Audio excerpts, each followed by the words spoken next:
Hi there, everybody. Welcome to this In Conversation With series as part of the Sanitation Workers Forum taking place between the 29th of November and the 2nd of December 2021.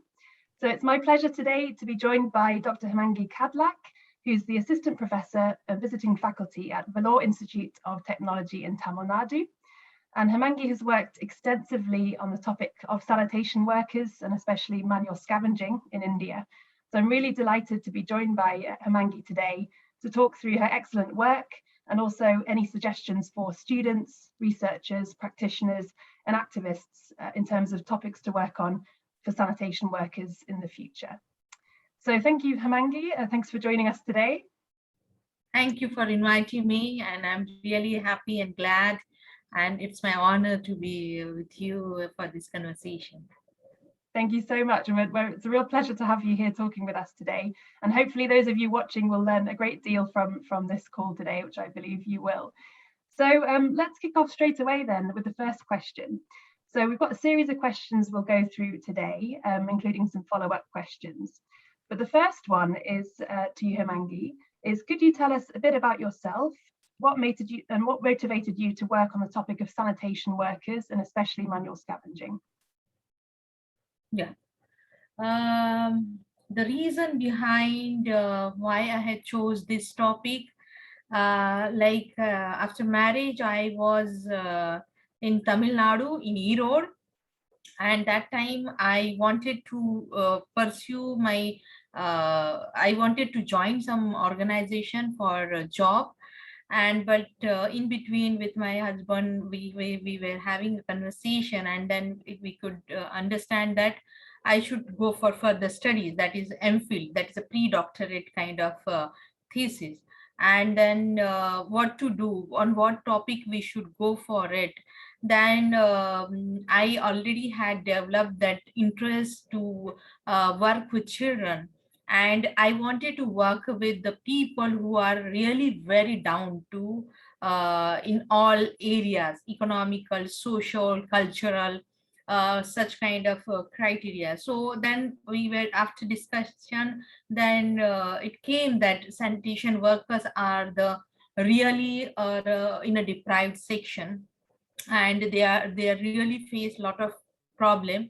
And then somewhere I could connect that, yes, my father is also that time he was working as a sanitation worker. That was his job, was a scavenger. His designation was a scavenger at Mumbai Port Trust. And then I thought, yes, this can be a much better topic for me, as it I can relate to my personal and social and professional life in all areas. Then I decided, yes, I will go with this topic. And then meanwhile we transferred to Trichy, Tiruchirappalli. At that time, then I took admission to one of the institution, that is Bishop College. And but before that, I started my work as a voluntary worker. So I used to go to the slum areas and to understand their problems, to understand the situation of that area, because I come from Maharashtra. This is a down of India, and even down of that there is Tamil Nadu. So I really was new for me, that area, the language, the culture, the food habits, everything was new. So then I thought, let me know these people much better. So I started my work with the voluntary work. So I used to go almost daily, even night sometimes. And then I started my work with youth.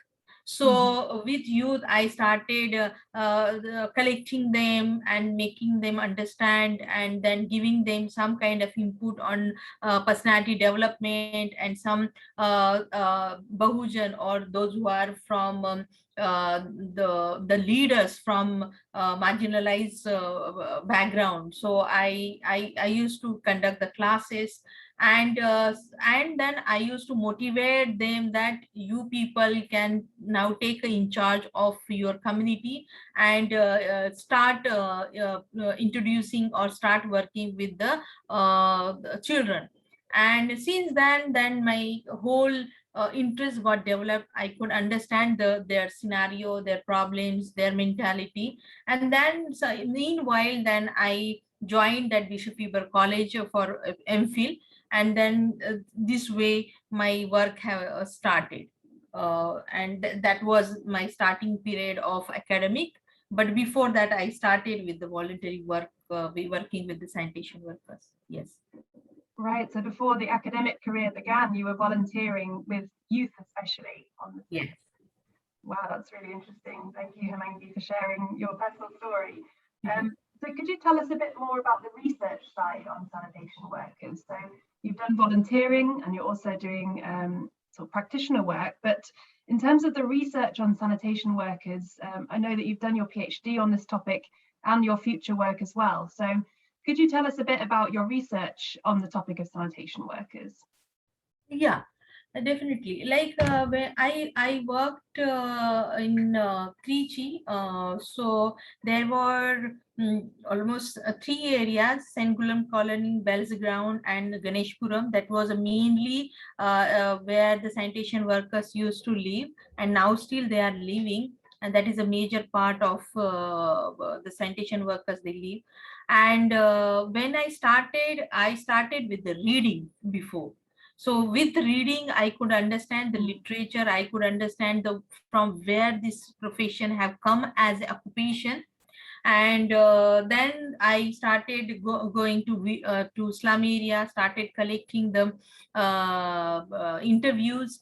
And then my MPhil work was on sanitation children, the children from sanitation background. So it was a holistic study to understand their mentality, to understand their educational status, what is their future plans, their health related issues. All these aspects I covered in my MPhil research. And while collecting data, I used to have the group discussion with the children. And in one day what happened, like we were sitting with the children, and then I asked each one of the student, I asked what your father is doing, what your father is doing. Almost everybody's father were sanitation workers. Then I asked one boy, before that, who used to do this work. So he said that now my mother is working as a sanitation worker, but before that my father was a sanitation worker. Then I asked, before that who was working. Then he said that before my father, my grandmother was working as a sanitation worker. Then I asked, who before your grandmother, who was a sanitation worker. So he said that before my grandmother, my grandfather was a sanitation worker. So, and everybody died, only his mother was alive. So and then I got very shocked, and there for a moment, for a second, I felt, why these people are dying so fast, why these people, their lifespan is very less. And in that, like, that boy might be 12 or 10 or 13 years old, and in that lifespan he could see that so many deaths. Then I really felt that there is some problem. This is very severe problem that we must look into. Then I collected my data, because my that time my study was on children. So I collected data from for that MPhil. And if I talk about the MPhil research, so these children, they really have futures. They want to do something better in their life, that is very much clear. Somebody wants to do the IS officer. IS is the administrative work. This is very highest position in India. So somebody wants to do that. Somebody wants to become a doctor. Somebody wants to become a lawyer. So they have a big aspiration when they are child. But as and when they grow up, because the social condition, because government is not very concerned for these children, they somewhere lose the interest in the education, and they somewhere drop into that education system, and then they have to again fall back in the same kind of occupation what their forefathers have been doing. And that is the reality where we can see in the literature and we can see in the field. So the same thread, where it was there in my mind, why these people are dying so fast. And one very interesting insight I got from the child, that he said that his father was a BSc science educated. He was a graduate science educated person. I was shocked, even irrespective of very good education, why and what made that person to go into the same kind of occupation, why he didn't choose that another work. So there were lots of questions came in front of me, and I thought that no, I should get the answers in my PhD research. And therefore I chose the sanitation workers children who are in higher education, and what are their aspirations, what is their mentality to look into, to see themselves, to see their parents, and to see this profession and the caste, and what are the challenges they are facing, what are the motivation factors they are really making them to go for a higher education. Because as I said, there are very high number of children who drops out in during the school level itself. And then very less number of children go into the school. In that also, those who go into the school, in that very high number of children, they drop back in the school education. And very few children you will find are going in a higher education. And therefore I thought that what are the motivation, or what are the factors behind them to go for a higher education. And when they go for a higher education, what are their challenges to face, or to go into that education, and what are their remedies to overcome the challenges, and what are their future plans when they take a higher education. So these were the objectives of my PhD thesis. And on that basis, then I collected data, and I could find out the some of the really important results. That's really interesting, Hemangi, and I think that's quite unique that you spoke to the children, because a lot of people actually don't speak to the children of sanitation workers. So you really got some really important insights from these young people about the intergenerational change, and also the gender change in terms of grandfather, grandmother, the mother or the father, which is also really interesting, which you sometimes don't pick up in other research. So that's really interesting insights. Yeah. So could you tell us a bit more about your PhD research then? Because you said that you identified some clear knowledge gaps. So could you tell us a bit about some of the key findings from the PhD research that built on your MPhil? Yeah. So as the first objective was how they are looking themselves. So when I asked that, these children, they have not disclosed their identity, that they are the children of sanitation workers. Right. So it is a hidden. Always they are in a hidden position. Yeah. They never disclose their identity. It is a disguised identity they always carry whenever they go in the society. Even though they are mingling with the children, with the friends, so they don't disclose that my father is a sanitation worker or my mother is a sanitation worker. So it is a disguised identity, and which they don't feel comfortable to disclose with it. So that is one thing. Another is they also have a lot of concern with their caste,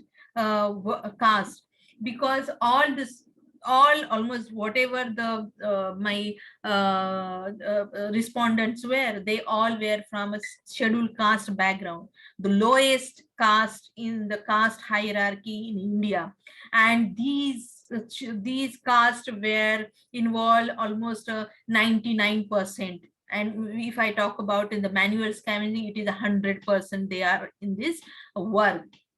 So they also not comfortable with their with the caste. Some of the students, they because on the basis of caste they get a reservation, but some of the students, they were not so comfortable to disclose their identity as a caste on the basis of caste, and therefore they, some of the students have not really availed the caste identity or the facility which are there for the caste people. The reason behind it, they say that they get a taunt from other caste students that you are from reserve category, so you, if you don't work also, if you don't study also, you will get a reservation and then you will go forward. So that is the taunt they get, and therefore they don't disclose it. Another is the major finding is the caste certificate. So most of the students, they don't have caste certificates. And another is a caste validity. So that is also major concern for them, those who have a caste certificate and those who don't have a caste validity certificate. Even these children, they can't take the benefit of reservation. So again, they get dropped out, or maybe they have to pay the full fees as what the normal caste people they do. So that is one thing. Another is, what are the factors make them to go for a higher education? So one is their the motivation or the inspiration from their parents, some of the inspiration from their teacher, some have inspiration or they have some kind of society group. And when they see the children who go in a higher education, so they also follow the same kind of steps and go for a higher education. Some students, they say that nobody told them to go for a higher education, but they themselves felt that that unless I go for a higher education, I may not come out from this area. So that is one. Another is, then what are the challenges? And another is the girl. I found out that because they don't want to marry at young age, and therefore they feel that if they go for a higher education, so their parents will not think of marriage, because they will say that, oh, now she's studying, so we cannot think, let her study complete. So that is one of the main reason what I found in among the girls, that they don't want to marry at very young age, and it gets support from their mother, that okay, you now study and don't go for and if you go for a study, then your marriage will be postponed. So that is which I found in the girls. And what are the challenges they face? Definitely the challenges they face at different level: economic level and motivation level, the parents level, and even they don't know the facilities or they don't know the policies what are available to them.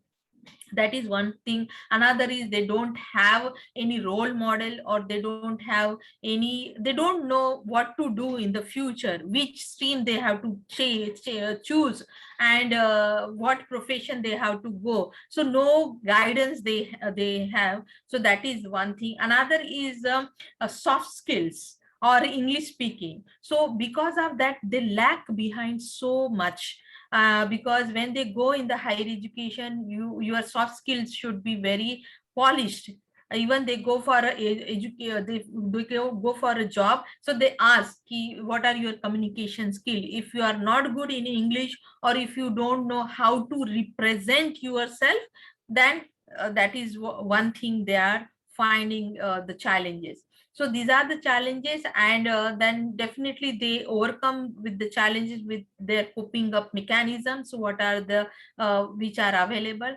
And the last objective was the aspiration, or what are the future plans. So their future plans, they want to work for the society, they want to take the community out from this profession, they really want to start some kind of businesses where only, and they are very keen that they will take they will enroll their community people in this occupation, in these businesses, and the economic upliftment will be more. And another is they want to annihilate the caste, because they understood that unless you cannot get rid of the caste, you will not cut this kind of intergenerational mobility in this profession. So these are the main findings which I could get from my research.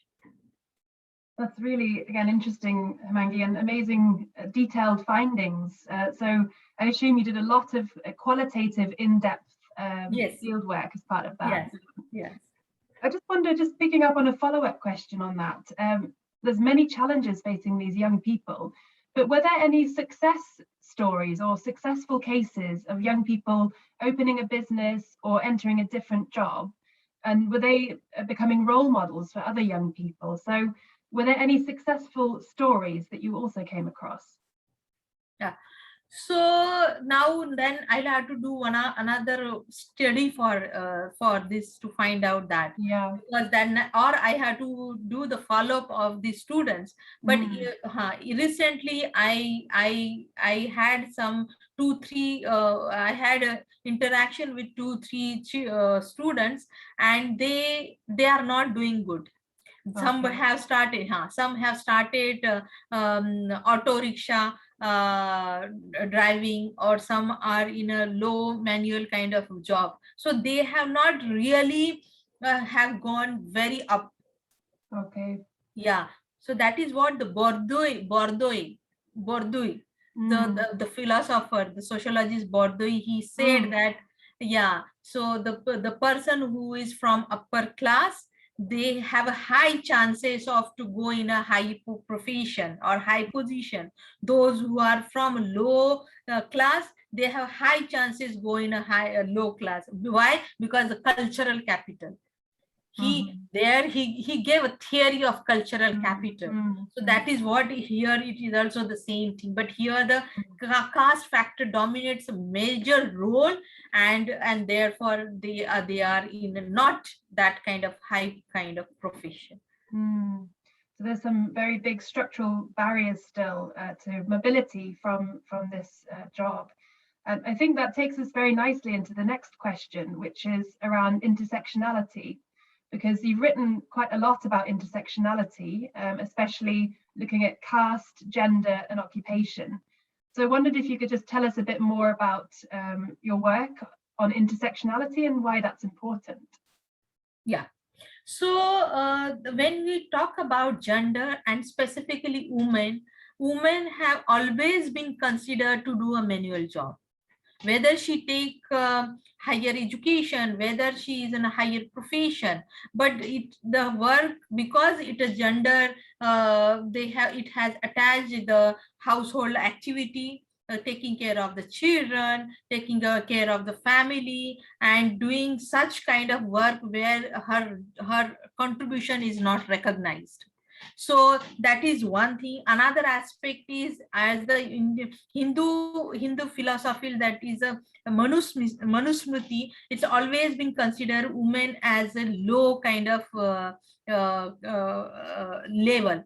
So even if women and in the Manusmriti, they have always been considered, because she gets a menstruation and therefore she is a polluted, and because she is a woman, she should not allow to go alone, she should not leave alone. So there are a lot of restrictions, the Manusmriti, which is come from the Hindu religion, and on that and because of that, lot of Indian women are being considered as a low, as a polluted people. And this work is also considered, or it's related with the pollution. So when the women are working in this profession, it is like natural way of doing this work, because that is what their job is at home, cleaning. and what they do at outside, that is also cleaning. So they are meant for to do a manual work. So that is very natural, the calculation they do. So that is what the gender is attached. And here if you say that when I talked about manual scavenging, the 100% sanitation workers are from a scheduled caste background. The same case, women are also almost 100% are from the sanitation was this social category. That is what the scheduled caste background. And these women are less educated, they are not economically kind of very high, and because of that these women are in this work. And that is what the caste, occupation and women are, and the religion mostly are interconnected to each other. That's really interesting. And do you think that's something that's particularly useful to understand sanitation work in the Indian context, or is it a global or South Asian context? Because in India, it's obviously the caste dimension is very strong, but do you think it's also applicable to other contexts as well? So in India, if you talk about the Hindu system, that is the Hindu religion, the caste system have emerged. So that is one thing. So religion, your caste, your occupation, and your gender. So these are the four, 1, 2, 3, 4, are interconnected. But if, and wherever there is a caste system, definitely it has come from the Hindu religion. So if you talk about the Asia, that is a Pakistan or maybe Sri Lanka or maybe Bangladesh. So these are the areas where the caste people are in this profession. So definitely in Asia, you can relate the caste, religion, and this occupation and gender. But if you go in European countries or maybe the other countries where the caste factor is not involved in this occupation, but definitely women in general in the patriarchal world, women's role in the patriarchal system is not equal. It is somewhere submissive, it is somewhere pessimistic, and her work or her contribution in the bringing up the children or making the home, so it is always been considered invisible kind of work, it has been called. And therefore then you can relate the caste of you can relate the gender and the sanitation work in other areas also. No, absolutely. That's really, really good insights. Thank you, Hemangi. So moving on to the next question, building on what work you've already done, do you feel that there are some knowledge gaps in relation to sanitation work and manual scavenging that we need to address urgently now? Because you've obviously done a lot of work in this area, and globally it's starting to get more attention. But what do you feel are the main knowledge gaps for your work in India, but maybe also more broadly speaking, that we need to look at in greater detail? Yeah, now I'm really very much curious to understand, even though there are so much policies, even though there are so many researches are coming out, why there is not such a very visible kind of difference you will find. Even if you talk about the during COVID time, almost those were working in the COVID time, they were all sanitation workers, were all from the scheduled caste background. And the people who represent these sanitation workers, they are from a upper caste background, affluent background. I really don't understand that why there is no such voice, a real voice in the main platform. We need to have the real voice from them. We don't want somebody who is not from this occupation, who is not from the caste background, and they are talking about from our side. No, please sit down. Please sit down. Now let me say from our heart. Let me say from our experiences what we have been facing, and that is what the reality we want to show. If these people, these upper caste people, they really are very much concerned, they really want to see the change. I'm advising them, go to your people and make their mind polished, make their mind brainwashed, and work in your because you are the exploiters, we are the victims. So already we are struggling hard to come up from our kind of way, but you people are making us to again go back. So better you work on your area, so where your people will work on their mind and on their activity and in their behavior. So that is what is one, I feel that these upper caste people who are speaking on behalf of us, please sit down and do your own business and do work on your with your people. That is one thing. Another is, there is now during the covid time these people have suffered a lot, but nobody have really talked about much about their concern. They really died during the covid time. They didn't get any facility, not any kind of sanitation facility or any mask or any protective gears, and they really faced lot of things during that time. Their situation was so horrible, but nobody, the researchers need to work on this area. Another is like we really want to work on women issues. That is very much concern, because the literature or maybe the work on women is very much less. The next is their mental, their mental health. So these are the areas we really have to work on it. And I'm really very surprised in the Indian context that the Indian government are denying that. They are telling that manual scavengers, those we don't have manual scavenger, what they say. And those are in this manual scavenging work, nobody died till now. So these are very surprising and very hypocritical kind of statements are coming up. And what is their basis to show such data? So there is, because, and I always, even my research also, it has mentioned that they don't have a mindset, or they don't have a will. They don't have a will to really work for these people. And when there is a no will, there is no way. And that is what we can see here in the government sector as well.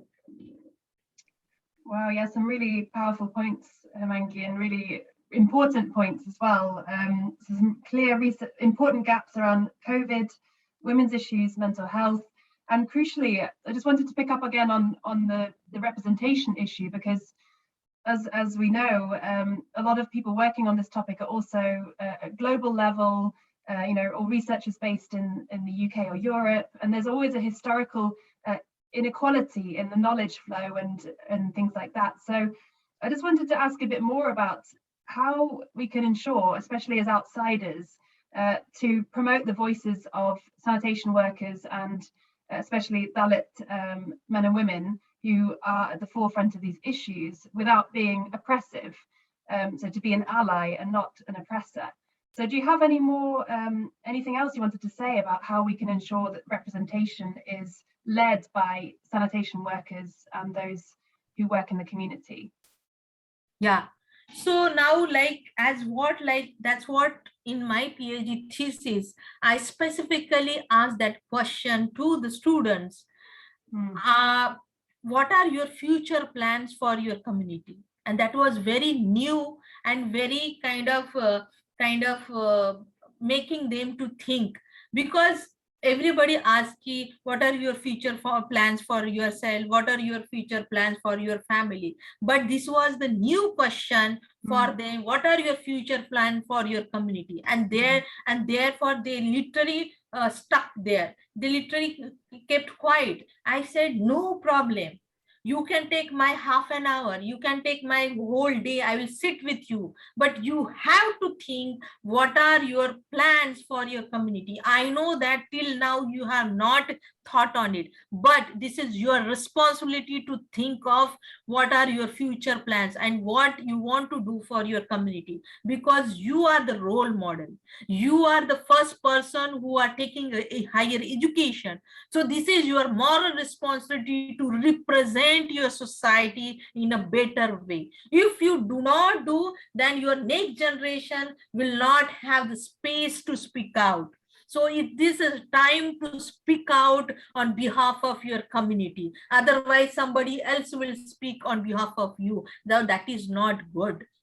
So that was my main concern to ask this question.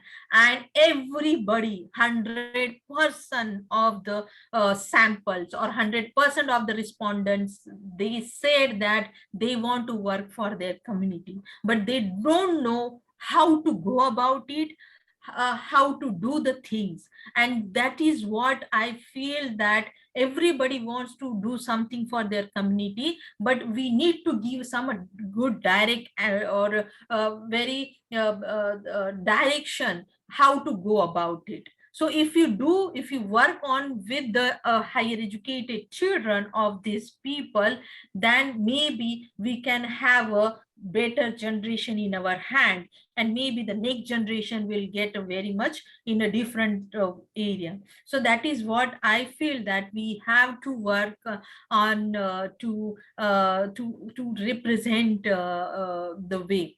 Another is where now, as I said before starting our conversation in informal talk, I said that now I am working on having a national network, or maybe the Asia level network of women sanitation workers, because you will see the people, you will see the male sanitation workers, they have unions, they have some kind of network at a national level, or maybe the state level, or maybe their particular occupation level, but women's representation or women voices have never been heard.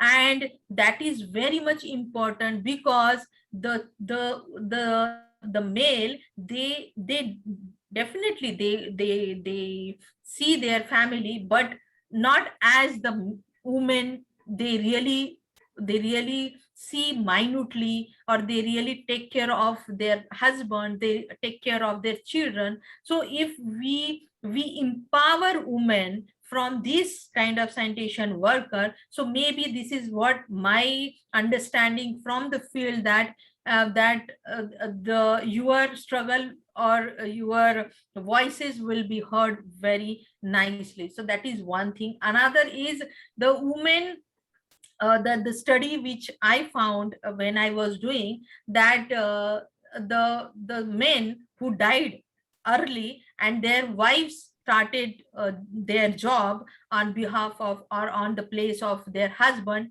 that houses are now at a better stage than the male are heading the house. So the women heading the house, their children are health wise, their children are education wise, and the depth, they don't have the depth from anybody else. So, and that is what I felt, that I should start the national level kind of network of women, and therefore I have started that Strivajin Foundation. It is working on women.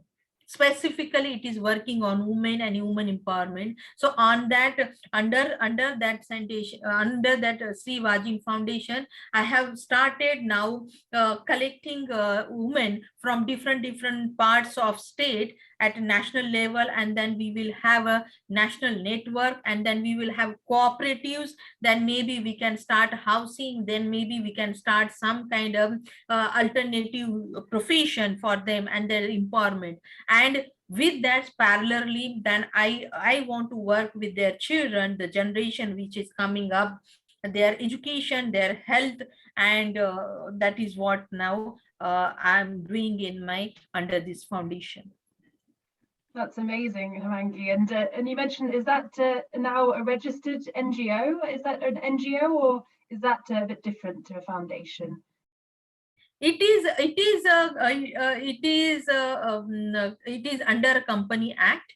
And so it is one kind of NGO, it's only, and it is specifically on women issues, women empowerment. So this is one of the project we have taken up on women sanitation workers, but there are different projects on women. So mainly we are working on empowerment and economic empowerment, but at the same time the other empowerment, cultural and social, and the psychological empowerment of women. So we are working on that, but our main focus is on their livelihood, their economic upliftment. That's amazing, Hemangi, to learn about that, and we look forward to hearing more about that as it progresses, and also supporting that however we can, as talking from kind of UK-based academic perspective. But thank you so much for sharing that. Well, I think we've come to the end of our main questions, so I wanted to ask if you had anything else you'd like to share today in our conversation. Otherwise, that's really all I had on my side. Okay, yeah. As such, I don't want to, almost everything I have covered, but I always feel that, like, how many years we will talk on this. Why we should not finding some change? Why we always have to struggle for this, their upliftment? So at least in my lifespan, I want to see some kind of drastic change. And I want these people, they should come out from this caste-based intergenerational occupation. And I don't know how much success we'll get, but I really want to see that change, at least in my lifetime. And I want to somewhere break that kind of change, that is intergenerational caste-based occupation. So I'm just hoping for that. Yeah. And your work is what you've done so far, and what you will do is so fundamental to that cause, Hemangi. So it's a real pleasure to learn about your work, your personal history through that, and what you're working on in the future. So thank you so much again for joining us for the conversation today. Thank you so much for inviting and listening me, and thank you so much for giving me that platform to represent my community in front of everybody. Thank you so much. Thank you to you, Hemangi, and we'll share some of these publications that Hemangi has written on the platform website as well. So do take a look, and please do support Hemangi in however you can going forward. Thank you. Thank you.